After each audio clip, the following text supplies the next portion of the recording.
I'm assuming in your thought process, you had to get pills from somewhere to be able to sell them, or did you make them in a lab? I make drugs. So you had to get them from somewhere. Found them when I was walking to the store. Oh, you're saying you just found them on the ground? Yes, ma'am. Like somebody dropped them and I found. 842, State of Texas versus Clarence McDaniel.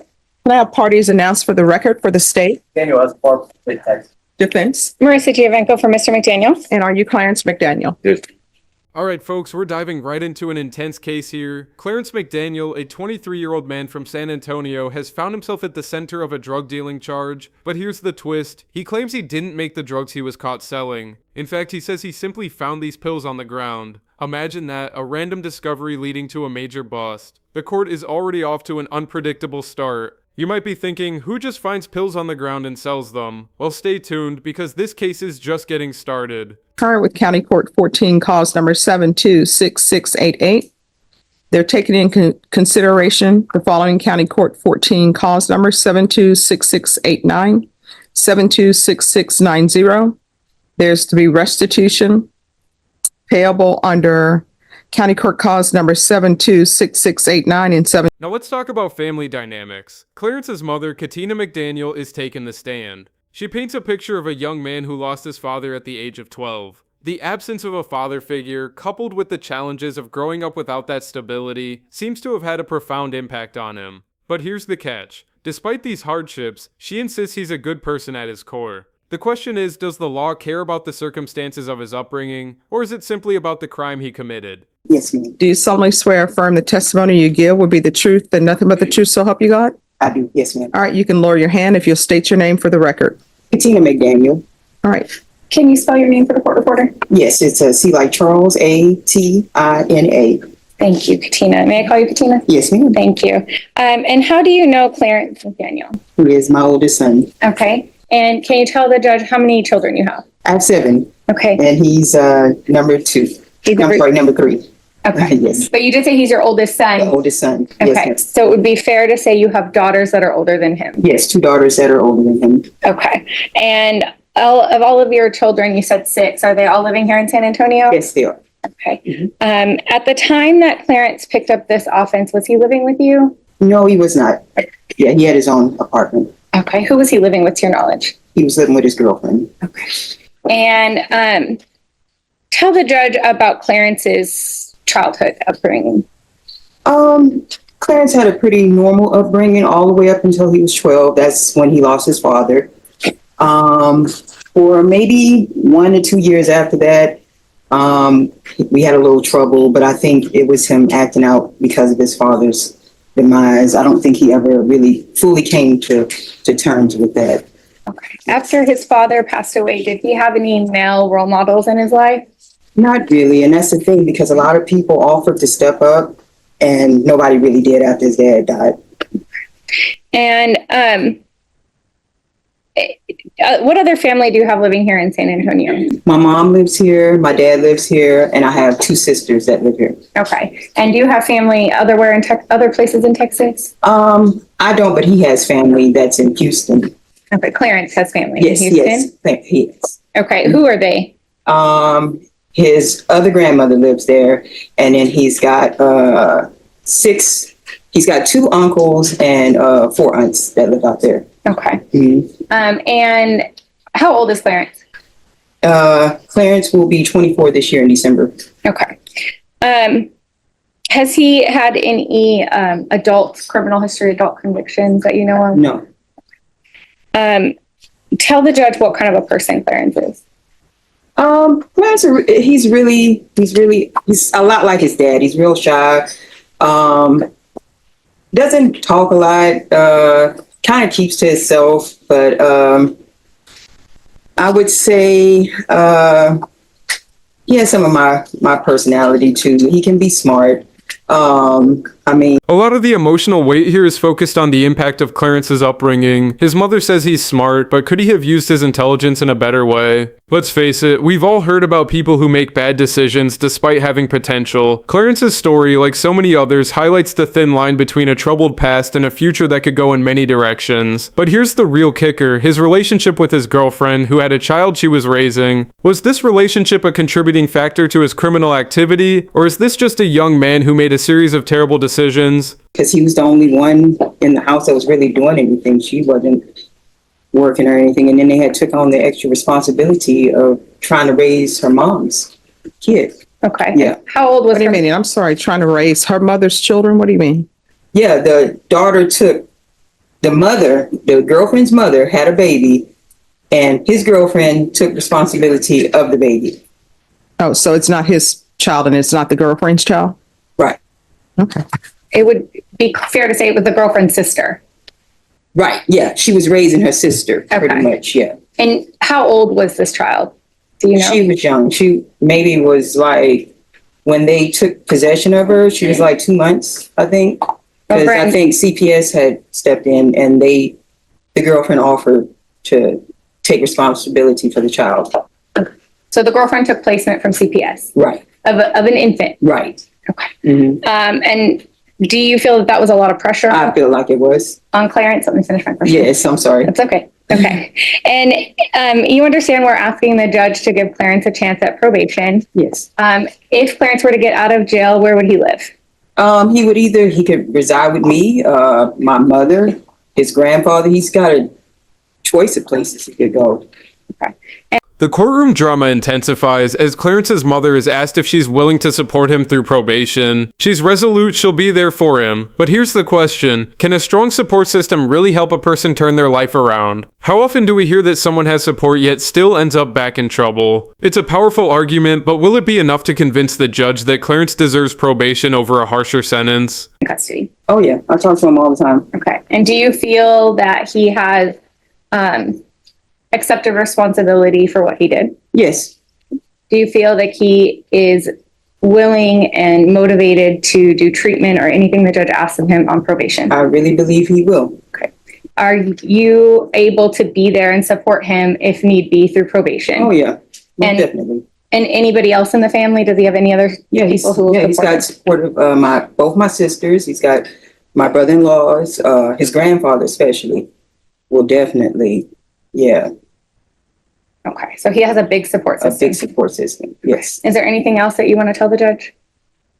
I mean, he's young. He's made some mistakes, Made some choices. made some choice, and I agree with that. Yes, and I tell him that all the time. You're an adult. You know, I can't watch over you. You know, but I really feel that if he's given another opportunity, that he will get it correct this time because he's made a lot of bad decisions. But I think he's finally coming to terms with those decisions. So, and he told me the last time he talks, he wants to work. He wants to get out, get him a job. He realizes that now the way that the route that he chose was not the best route. So now he's more motivated to go out and work a regular job and make his, contribute to society the way that he should.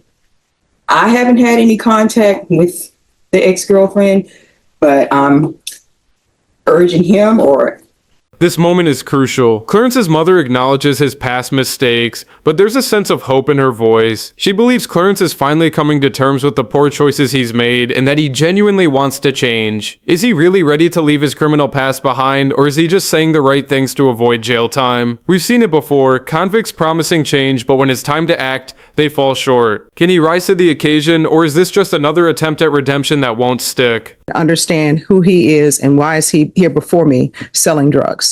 yeah, it did get physical between me and my late husband. I will admit to that. I don't feel like I was a bad parent.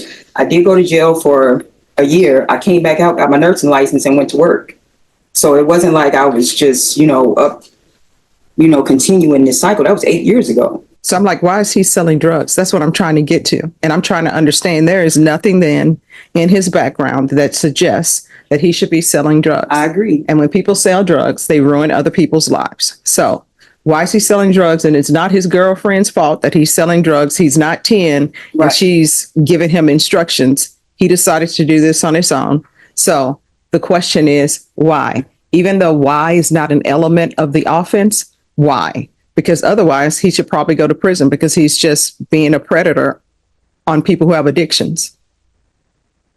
I don't really feel like he's a predator because he's never done this type. And now we come to the big question, why is Clarence selling drugs? His defense attorney is quick to claim it's a one-time mistake, a young man trying to support his habits. But there's more to this. He wasn't just selling to make ends meet. He was caught in a sting operation. The state is accusing him of being a predator, preying on people struggling with addiction. What's your take on this? Is Clarence simply a product of his circumstances, or does his involvement in the drug trade make him a danger to the community? He was doing it through text messaging. Yeah, and when the attorney presented me with that, I had no idea Yeah. that was going on. So I honestly don't understand why I should give him probation because he's selling drugs. And then next thing you know, he's doing an evading arrest. I know people always come before me. They're saying he's young, he can change, but why does change always happen once you're in court as opposed to doing something before? And in the PSI report, I don't know if you've read it. I've read it. It's saying that he would live 2 or 3 days at your house, then go live 2 or 3 days at his girlfriend's house. I don't even know where the girlfriend lives. No, what I'm saying is in the PSI report, he said that he would live 2 or 3 days at your house, then he would leave and stay 2 or 3 days at his girlfriend's house. We stayed with the girlfriend longer than that. Don't tell me he would we. come. Huh? When you say we, who is we? No, I said he would stay. Yeah, that's what he said. He'd say he'd stay there for a No, I couple of said he would days. stay that longer than that. Yeah. Than 3 or 4 days. Here we go, folks. Clarence is on the stand. He's being asked about the moment he decided to sell drugs. What's his excuse? I just wanted to support my habit. But the court isn't buying it. Selling drugs is not just a one-time mistake, it's a crime that harms others. Now, the judge is questioning the nature of Clarence's choices. This is a key moment in the trial. Will the judge show mercy on a first-time offender, or will they treat him like a hardened criminal? House for a few days, then come and stay at yours, then go back and stay at hers for a few days. That's what I've read in the PSI report. Okay. Well, I'm just acknowledging that is not what it was. No, I understand. Mhm. All right. Any other questions? Not for this witness, Judge. Thank you so much for coming in. Thank you. Yeah. Defense calls Clarence McDaniel. All right, you want to raise your right hand? Do you solemnly swear affirm the testimony you give will be the truth and nothing but the truth, so help you God? Yes, ma'am. All right, you can lower your hand, state your name for the record. Clarence McDaniel, Thank you, Judge. Clarence, tell the judge, how old are you? 23. And I know the judge has already read the PSI, but tell the judge how your dad passing affected you. Didn't really have a father figure, nobody to look up to when he passed. And I didn't really, I didn't have really a father figure once he died. Was it hard on you? Yes, ma'am. Okay. And tell the judge about your girlfriend that you were with when you got arrested. It was like any young relationship, it's kind of a little rocky, trying to have stability and take care of a kid. But I did the best I could do. Okay. And tell the judge how you got custody of a 2-month-old baby. We had to make sure we had an apartment in the car to somewhere for the baby to live, and then somewhere to get the baby back and forth to. And Child Protective Services just decided this was a great idea. Okay. Clarence admits to everything selling drugs, his drug use, even his lack of foresight about the consequences. But here's where it gets interesting. He's made some questionable decisions, but he's also had a rough road. He's got some good opportunities lined up once he's out, whether it's working with his aunt in Houston or driving for a company. But can we trust that he'll stay clean and actually follow through? This is the battle we're watching now. Is this young man truly ready to turn his life around, or is he going to slip up again? It was sometimes consistent, yeah. I believe you told the pretrial officer this was the only time you had ever attempted at selling drugs. Is that correct? Yes. You had never sold drugs to anyone else before this day. No, ma'am. And what made you, that's the judge, you heard the judge, that's her question. Why? Why did you decide to sell drugs? I was really just trying to support my habit, you know what I'm saying, support my use. I had just started using and I was just trying to support my use and doing that. Okay. Were you also trying to get money for the baby or just for your habit? And just for my habit, but I mean, I still, baby need have needs too, so yeah. Okay. Now, have you been in tell the judge your girlfriend's name. Tasharia Harper. Tasharia. Have you been in communication with Tasharia while you've been in custody? Yes. When was the last time you talked to her? I believe also last Sunday. Okay, so still recently. Yes. Okay. Are you planning on still being? Clarence's explanation for why he sold drugs: he needed to support his addiction and to some degree take care of his girlfriend's child. It's hard to ignore the fact that he did have a job, but he still chose to get involved in the drug trade. The judge's frustration is evident. Why does change only seem to happen when you're caught red-handed? This is one of those moments that makes you think, is Clarence a victim of his circumstances, or is he responsible for his actions? On the east side, where my mom stays. Here in San Antonio? Okay. And where do you want to look for a job? I got an opportunity right now with the Buttercrust Corporation. Okay, what would you be doing for Buttercrust? Loading up trucks and unloading them. Okay. And I know we've talked about the possibility of driving a truck for your aunt or uncle in Houston. Is that also a possibility you would consider? Yes, ma'am. I just got to get my driver's license. Okay. So you would have a job lined up either way? Yes, ma'am. Okay. Now, you've told the judge and the pretrial officer about your drug use. You've been in custody for a while. Are you motivated to stay clean? Yes, ma'am. Okay. You understand that if the judge were to give you probation, she could give you inpatient treatment, outpatient treatment. You'd have to drug test frequently, possibly go to AA or NA classes, all sorts of things. You understand that? Yes, ma'am. Are you willing to do all of those things? Yes, ma'am. Have you ever been on probation before? Yes, ma'am. One time. For what kind of a case? Possession of marijuana. Misdemeanor case? Yes, ma'am. Have you ever been on any sort of felony probation? Do you have anything else you want to tell the judge? I'm not a distributor. I don't distribute drugs. It was my first time ever trying to do that, and I was just trying to support my habit, trying to stay. I'm sorry, one more question. I think the PSI says something about you think that they thought you could have made better choices. Who are you talking about when you said they? The people that was affected by my actions. Okay. What about you? Do you think you could have made better choices? Yes, ma'am. No further questions. Judge. And there it is, the key turning point. The judge is asking Clarence if he could have made better choices. Clarence admits he could have, but is admitting mistakes enough? This isn't just about acknowledging the past, it's about taking responsibility for the future. Will the judge believe that Clarence at 23 is still capable of a full turnaround? Or will they see a person who's still on the wrong path? Uncles. No. Well, the police report says that S1 advised me that he was trying to sell 130 pen uncles. The one I seen said 100. The police report I read said 100. Nothing to say. All right.